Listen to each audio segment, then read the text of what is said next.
Hello, what's up guys?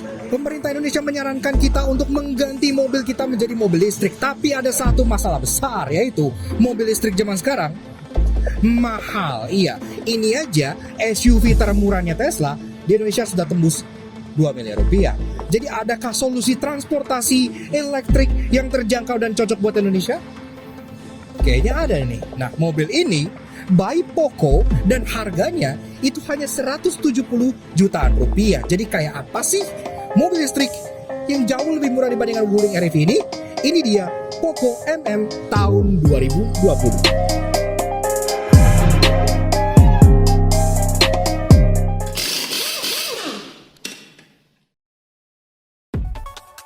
Nah, Auto Junkies, berlampu kalian gak kalah sama Poco Mei. Kami ada kabar baik bagi kalian yang mobil atau motornya masih berlampu halogen alias nyala kuning-kuning kuno gitu nih. Skuter Matic zaman now aja lampunya udah pada putih-putih semua. Gak mau dong mobil dan motor kalian kalah kece sama skuter? Untungnya partner perlampuan LED kami yakni Elevate Automotive LED Lagi ada promo diskon akhir tahun 15% off spesial buat para Auto Junkies dengan menggunakan kode promo ELEVNUTS15 di official store mereka di Tokped maupun Shopee. Kami berani rekomen Elevate LED karena terbukti setelah mencoba tipe Forza di Jazz-nya Alex, selain sinarnya lebih terang dari masa depan kami, juga memiliki cut-off yang sempurna sehingga gak nyilauin kendaraan lain. Semuanya plug and play serta kualitasnya OM great banget. Masih gak percaya? Boleh kok kepoin testimoni kepuasan usernya di Tokped maupun Shopee, atau cek aja Instagram resminya Elevate Auto @elevate.auto untuk menghapus semua keraguan kalian. Pokoknya kualitasnya juara banget. Dan tentunya didukung garansi resmi up to 2 tahun, so pakainya juga jadi tenang banget. Mau ganti lampu? Langsung aja kunjungi official store-nya Elevate Auto di Tokopedia maupun Shopee dan gunakan promo code ELEVNUTS saat checkout untuk klaim diskonnya ya guys. Dan pastinya promo ini terbatas dan tentunya limited stock pula. Jadi nggak pakai lama kalau kalian pengen upgrade perlampuan mobil dan motor kalian, lakukan bersama Elevate Automotive LED untuk masa depan serta pandangan ke depan yang lebih cerah.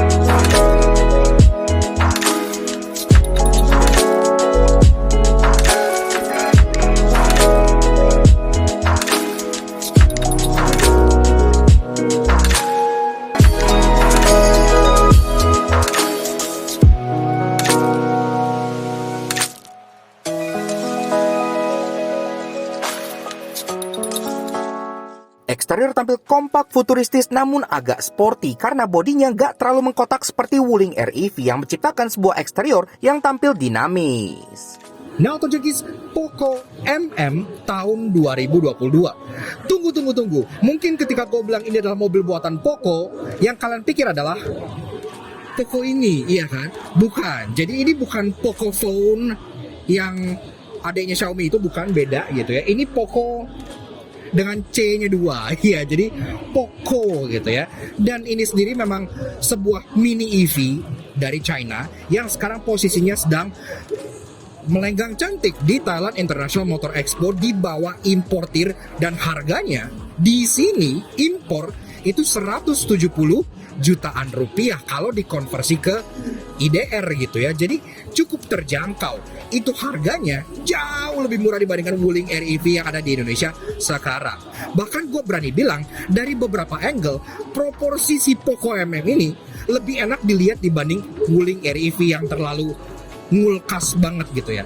Nah, dari atas dia antena tidak di bagian belakang sini, dia udah ada integrated roof spoiler yang ngebelok sampai bagian bawah, jadi cukup stylish. Udah ada brake stop lamp LED walaupun kacanya belum ada rear fogger.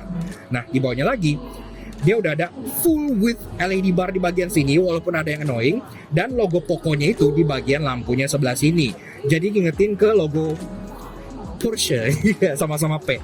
Tapi begitulah, di bawah ada tulisan sandi rumput dan mini EV, dan gue inget banget ini font mini EV yang banyak banget dipakai sama mini EV di China. Salah satunya DFSK mini EV juga mirip-mirip pakai logo yang begini gitu ya. Jadi kayaknya mirip-mirip semua emang di sono. Dan ke bawahnya lagi, bumpernya desainnya cukup stylish loh, bohai. Di sini pun banyak permainan karakter lain garis-garis yang membuat bumpernya terlihat tidak polos. Dan ada mata kucing di bagian bawah sini yang ngikutin bentuk bodinya gitu ya. Jadi kelihatan part-part ini memang didesain khusus untuk mobil ini, tidak pakai common part ke universal kayak reflektor gitu-gitu. Ada juga lagi di bagian bawah sini gitu ya. Dan kalau bicara soal tail lights, ini pun sudah full LED. Iya, untuk lampu senja dia LED bar di bagian sini, untuk lampu sein dan lampu mundur dan lampu rem dia pun sudah LED juga. Jadi udah lumayan oke lah ya. Lanjut ke bagian samping, terlihat di sini ya bahwa si Poco MM ini memang dia adalah two door. Iya, jadi mobilnya tuh 2 pintu. Jadi berasa seperti city car premium mahal Eropa gitu kalau dilihat dari Monas. Tapi secara proporsi dia cukup tinggi yang bikin headroom dalamnya terasa lumayan lega. Dan di sini window line sudah dibeli hitam-hitam jadi udah bagus. Door handle model grip type seperti ini sewarna body dan memang dia nggak ada akses keyless entry ya, jadi ya cat biasa aja gitu ya. Nah, ke bawah lucunya di bagian rocker panel sini tiba-tiba dia ada cladding hitam. Padahal kan di belakang nggak ada, di depan nggak ada, tapi di samping dia ada cladding hitam. Mungkin ini untuk mencegah pada saat lewat polis tidur atau sejenisnya ngesrok gitu ya. Jadi diberi protektor gitu dengan aksen warna silver yang membuat dia terlihat seperti sebuah crossover. Spion dia sewarna body. Ini pun pengaturan memang sudah elektrik, tapi dia belum electric retract dan dia pun sudah ada lampu seinnya di bagian sebelah sininya yang finishingnya di smoke. Jadi cukup lucu. Oke, lanjut ke bagian kaki-kakinya. Walaupun dia secara body, secara dimensi terlihat imut gitu ya, tapi yang bikin dia proporsinya lebih enak dilihat dibanding guling REV adalah kaki-kakinya. Jadi sama seperti Cherry EQ1, kaki-kakinya itu nggak kecilan kayak REV gitu ya. Ini dia pakai ring 14 inci, jadi masih proporsional. Dan bahkan ada varian pelek kaleng yang culture banget. Ring 14 inci itu tone polish dengan model kipas yang udah kekinian banget. Dan ini dibalut dengan ban Haida. Wah, nggak tahu ini merek ban apaan, tapi ya oke lah. Ukurannya 15565 R14. Pengereman, depan cakram, belakang tromol, safety basic banget sih ya, kayak ABS gitu-gitu basic banget, dia nggak ada yang terlalu canggih-canggih atau gimana ya. Well, ini kan cukup terjangkau, jadi barebone EV banget, tapi at least proporsi body to wheel ratio-nya kita suka karena terlihat seperti mobil yang proper. Dan sampailah kita ke bagian fascia depan dari si Poco MM, dan jujur aja untuk desain fascia depan ini gue sih cukup suka ya, karena maksudnya desainnya tuh futuristik, simple, minimalis, dan gak terlalu neko-neko gitu. Kalau kayak Wuling REV kan agak try hard untuk jadi futuristik banget gitu ya. Gue sih suka-suka aja sama mobil yang konsep car look kayak gitu, cuman kan gak appeal ke semua orang. Ini dia desainnya lebih play safe ya, tapi tetap aja terkesan lumayan futuristik kok. Jadi pertama-tama bonnet dia tuh lumayan panjang ya, karena memang dia elektrik motornya itu langsung ditaruh di bagian tengah sini ya. Ntar kita bakal kasih lihat pas kita di dalam gitu ya. Termasuk dia kan gak butuh grill, jadi di depan sini pun tidak ada grill sama sekali, hanya ada air dam yang di bagian bawah untuk kegunaan pendinginan baterai dan untuk AC. Nah, dari bagian atas di hoodnya ada logo Poco. Jadi Poco-nya tuh bukan di grillnya, tapi di bagian hoodnya kayak Pajero Sport dan Fortuner bapak-bapak gitu ya. Logo Poco di bagian sini, dan di bagian sini hanya ada aksen black glossy yang menyerupai grill. Dan ini soal bagian bumpernya single tone, tapi lekukan-lekukan itu dibuat cukup manis, jadi dia terlihat niat aja desainnya, nggak yang terlalu polos. Masih ada aksen honeycomb di sini yang terlihat seperti fog lamp housing, dan lampunya dia seperti mobil kekinian dual tier. Iya, jadi di bagian atas ini ada untuk lampu senja yang nyalanya itu kayak warna biru gini ya, cukup futuristik. Dan ini switchback ke lampu sein untuk pada saat kalian ngesein. Untuk lampu utamanya low beam dan high beam jadi satu di bagian bawah sini sudah proyektor LED, jadi udah oke lah, udah lumayan kekinian, udah keren. Dan untuk keperluan charging, mobil ini charge portnya itu ada di depan, jadi di bagian frontal sebelah sini gitu ya. Jadi pastikan pas mau cas kalian parkirnya masuk kepala, bukannya tidak kalian pencet aja tombol di bagian tengah sini seperti itu, dia akan langsung naik ke atas dan langsung kelihatan portnya di bagian dalam sini. Memang dia hanya AC charging aja, dia tidak bisa DC charging, jadi nggak ada fungsi fast charging sama seperti Wuling REV. Nah, tinggal kalian buka di sini, bisa lihat seperti ini ya. Jadi portnya pun sama. Jadi kalau kalian di Indonesia butuh adapter lagi, di sini pun kelihatan ada tulisan 250 volt AC 16 ampere seperti itu. Kalau kalian udah kelar ngecas, tinggal kalian tutup aja. Seperti itu. Cukup mudah bukan?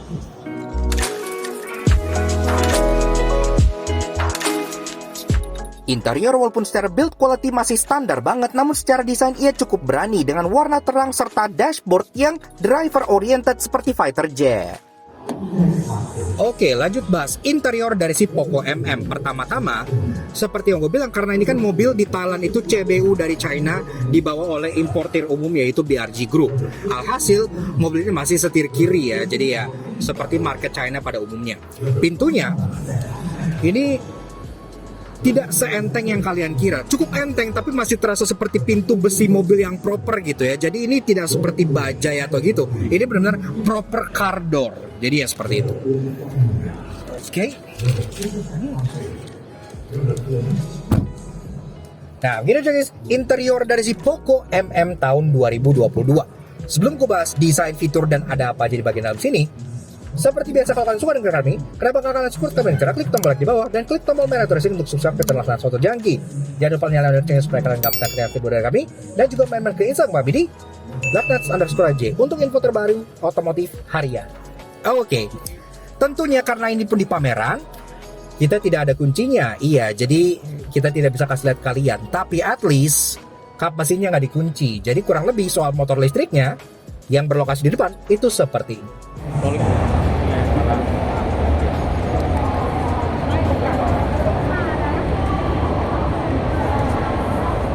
Nah, Auto Junkies, bicara soal berpacu, motor listrik dari si Poco Meme ini cukup sederhana dan diletakkan di depan. Berjenis permanent magnet synchronous motor bertenaga 20 kW atau setara 27 HP dengan torsi 100 Nm yang dimate ke transmisi single speed khas mobil listrik berpenggerak roda depan. Baterainya 14 kWh yang membuatnya bisa jalan sejauh 170 km. Udah oke lah ya. 0-100 gak ada yang tahu, tapi top speednya mencapai 100 km per jam. Jadi artinya mobil ini udah bisa masuk tol dengan aman. Oke lah. Oke, lanjut ke build quality and materials. Memang di harga segini you get what you pay. Secara overall build quality-nya masih semua terbuat dari plastik-plastik keras. Tapi at least yang kita hargai, kalau nilai soal fit and finish, ini lumayan lah, nggak yang secaur yang kalian kira gitu. Termasuk secara desainnya, jujur menurut gua ini sih keren-keren aja ya. Oke, warnanya memang agak pedes di mata gitu ya karena merah-merah begini, tapi secara desain dashboard yang driver oriented, ada desain garis-garis silver kayak gini, ada a touch of chrome gitu ya. Jadi lumayan keren-keren aja sih. Dan di sini untuk bagian pemanis dia dikasih black wood. Ya, agak clash, tapi ya oke lah. Di bagian passenger glove box belum soft opening, tapi dia cukup gede dan nutupnya tuh mantep gitu. Oke, solid gitu ya. Sayangnya kalau mau ngebahas head unit, karena kita nggak megang kuncinya karena ini di pameran, ini pun tidak bisa kita nyalakan. Tapi kita sih udah ketebak banget lah ya kayak apa. Ini pasti head unit Android mobil-mobil China gitu. Dan ini sudah touchscreen, dan ini pun udah ada capacitive button di bagian kanan, on off, home, source di bagian kiri, mute, dan untuk volume. Dan secara function standar lah pastinya. Untungnya secara audio, secara speaker, selain dia ada speaker di bagian door trim bawah situ yang ada emblem Poco-nya gitu ya, di bagian atas dekat pilar juga udah dapet tweeter, jadi suaranya nggak yang ampas-ampas amat. Nah, ke bawah lagi ini ada climate controls. Jadi climate controls itu sudah berupa button kayak gini, ada hazard di tengah, mulai dari kiri ada untuk air circulation, off, arah sembur, temperature, fan speed, dan untuk defogger. Nah, jadi AC-nya ini tuh nggak bisa yang kalian adjust. Jadi dia tuh hanya ada 3 lubang AC di sini, dan dia nge-diffuse udaranya udah kayak gitu aja. Kalau yang pernah lihat DFS Mini EP juga sama kayak begini ya. Jadi kalian nggak bisa ngarahin AC-nya kemana. AC-nya ya udah nyebar di kabin aja gitu ya. Tapi at least dia dapat front defogger, kita udah hargailah. Kemudian dashboardnya model floating dash, bikin interior terasa makin lega lagi. Dan di bagian sini ada kayak input USB buat kalian colok-colokan sini gitu ya. Oke. Nah, kemudian kan ini floating dash. Di bagian belakang sini langsung ada center console besar. Ini full plastik ya. Tapi terasa cukup solid sih. Warna putih, ya lagi-lagi warnanya beda. Ini interior warnanya agak rame gitu ya. Ini putih, ada gunmetal dan ada aksen warna orange. Nah di depan sini ada tempat buat taruh handphone, walaupun ini bukan wireless charger ya, jadi kayak taruh di sini buat kayak infotainment tambahan gitu. Nah untuk gear selectornya dia model rotary dial, udah kekinian RNDE, jadi tinggal kalian putar-putar aja kayak gini, kayak gitu ya. Dan belakangnya ya ada garis yang bisa jadi armrest walaupun posisinya ya keras karena kan ini full plastik. Kemudian masuk ke bagian joknya juga warnanya lain lagi, iya, jadi dia full fabric warna hitam dengan aksen warna blue carbon di bagian tengahnya dan jahitan warna putih. Joknya tentunya model pocong dan ini pun secara pengaturan masih full manual. Dia bisa di sliding dan juga bisa di recline. Tentu setirnya tidak bisa di adjust karena dia fix seperti ini aja. Setirnya pun belum kulit, masih full poliuretan. Dan secara desain dia palang dua dengan aksen warna merah di bagian tengah dan black gloss di bagian bawahnya. Yang jujur mirip sama setirnya Kia Picanto generasi lalu. Ya, jadi ini mirip karena ada aksen tiger nose-nya di bagian tengah sini ya. Dan ini pun logo Poco di tengah dan kanan kirinya, walaupun terlihat seperti ada capacitive button yang mati gitu ya, tapi di sini nggak ada. Jadi ini cuma aksen aja.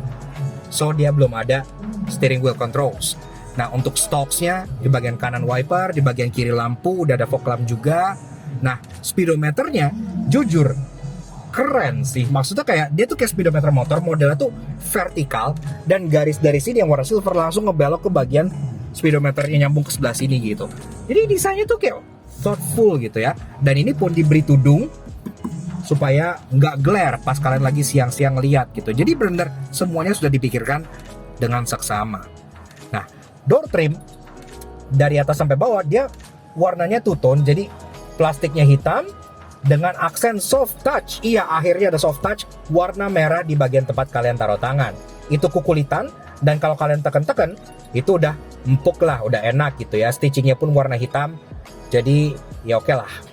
Kemudian power window kanan dan kiri dan di bawahnya ada door pocket yang terbuat dari net dengan aksen chrome kayak gitu.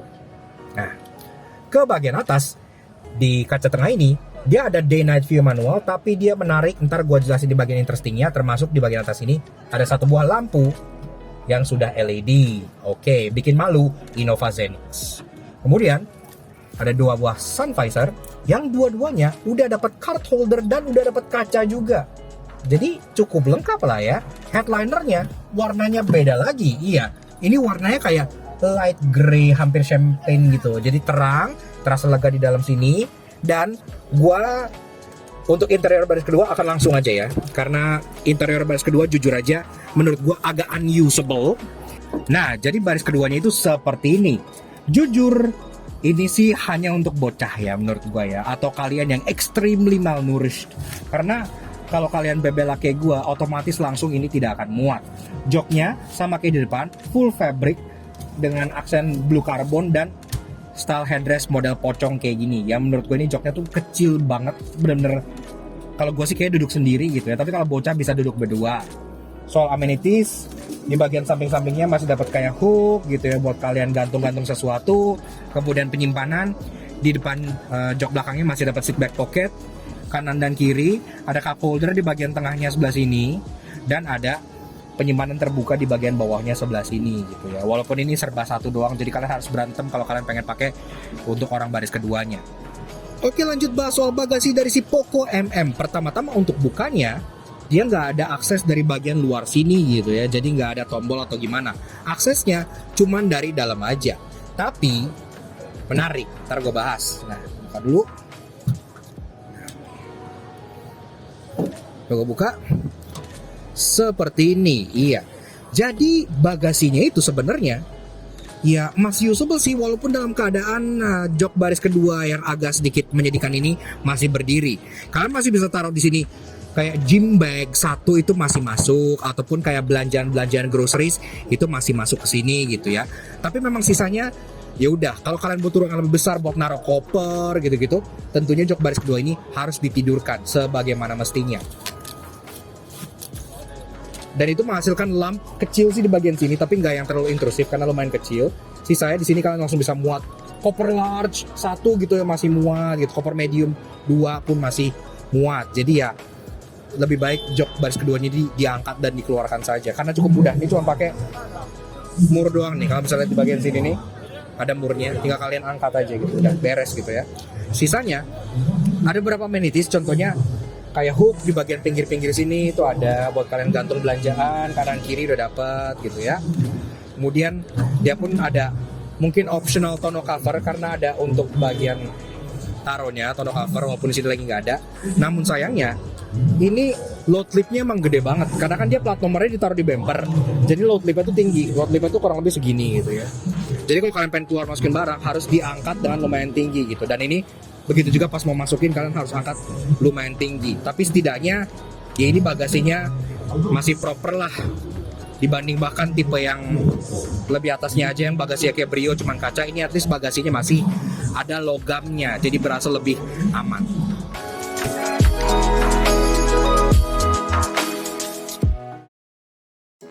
Walaupun ya murah dan masih sangat layak sebagai daily driver, namun karena kemewahannya kalah dari REV pasti ada yang menyebalkan. Kan itu inilah 3 no yang kami temukan di Poco Mei Mei. Seperti yang gue bilang, walaupun mobil ini terkesan seperti punya LED bar yang nyebrang pas siang-siang, tapi pas begitu malam, yang nyala itu cuman bagian luarnya aja. Jadi bagian sini tuh decoy, iya tidak nyala. Bahkan di bagian sini dan di bagian sini itu terlihat seperti ada ruas-ruas LED gitu kan. Ini semua fake. Ini semua nggak ada. Jadi ini cuman dibuat biar seolah desainnya nyambung aja gitu. Padahal semua yang nyala itu hanya di bagian luar sini doang. Entah kenapa gue merasa mobil ini tuh lebih cocok dijadikan two-seater aja. Selain jok belakangnya itu agak kecil naujubile, ini pun untuk akses ke belakang dia nggak punya one touch tumble. Jadi harus two-step proses. Kalian harus begini dulu, terus kalian harus dorong ke depan. Yang artinya kalau lagi hujan itu proses yang lama dan orang masuk ke belakang, masuk ke depan gitu, yang terakhir bakal basah duluan. Posisi charging port dari mobil ini itu smack dab in the middle, di depan, di muka, di titik paling luar di sini gitu ya. Jadi kalau kalian lagi nyetir terus tiba-tiba kalian nabrak bajai gitu, duar gitu, otomatis yang kena duluan adalah konektor portnya ini dan nggak bisa dicas. Namun tenang, karena dengan modal 100 jutaan aja kalian udah bisa punya mobil listrik, pasti punya banyak sekali hal menarik. Karena itu inilah 3 interesting yang kami temukan di Poco Mei Mei. Seperti yang gue bilang pas di bagian bagasi, mobil ini kan nggak punya latch buat buka bagasi di bagian luar gitu ya. Jadi refleks orang pasti nyari pembuka bagasi di bagian dalam bawah sini gitu. Karena kan ya rata-rata mobil pembuka bagasi di bagian bawah sini kayak mau buka tangki bensin. Padahal untuk Poco MM ini dia pembuka bagasinya sudah electric button. Di sebelah sini, iya. Ini ada gambar pembuka bagasi, tinggal kalian pencet aja. Nah, begini artinya bagasinya sudah bisa kalian buka. Jadi lucu banget, pembuka bagasinya elektrik, button, tapi dari interior. Mobil ini kaca tengahnya kan dia day night view-nya manual, tapi kebanyakan mobil kan day night view manual tuh kayak dicetekin depan belakang gini ya, maju mundur. Tapi ini day night view manual lah, di twist, iya, jadi diputer begini nih. Begini. Lucu sih. Jujur ini pertama kalinya gue ngeliat sistem day night view yang dipelintir. Dan hal interesting yang terakhir adalah mobil ini alias Poco MM punya versi long wheelbase-nya. Iya, alias punya versi yang 4 doors. Namanya Poco DD alias DD ya. Jadi ada Poco MM, ada Poco DD. Kalau kalian berencana untuk bawa orang lebih banyak, ya bisa ambil varian yang ini yang tampangnya seperti kayak Sienta baru yang dipenyet-penyetin gitu, tapi well ini versi 4 door-nya. Jadi sangat fleksibel sekali. Yaks. Oke. Nah, jadi kurang lebih begitu aja sedikit fun impression kita mengenai Poco MM tahun 2022. Menurut kita, ini merupakan salah satu example gitu ya. Sebuah kendaraan yang mungkin akan cocok dijual di Indonesia. Ini aja sekarang sedang didisplay di Thailand International Motor Expo 2022 dan ini diimpor langsung dari China oleh BRG Group.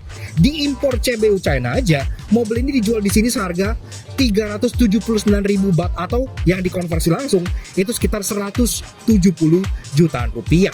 Kalau bisa dijual di Indonesia dengan harga mirip-mirip karena kan sama-sama CBU juga gitu kan, pastinya akan menjadi alternatif EV yang cukup breakthrough karena sekarang masalah terbesar orang konversi ke EV adalah harganya bos, harganya mahal banget. Termurah aja kan REV masih 300 jutaan gitu ya.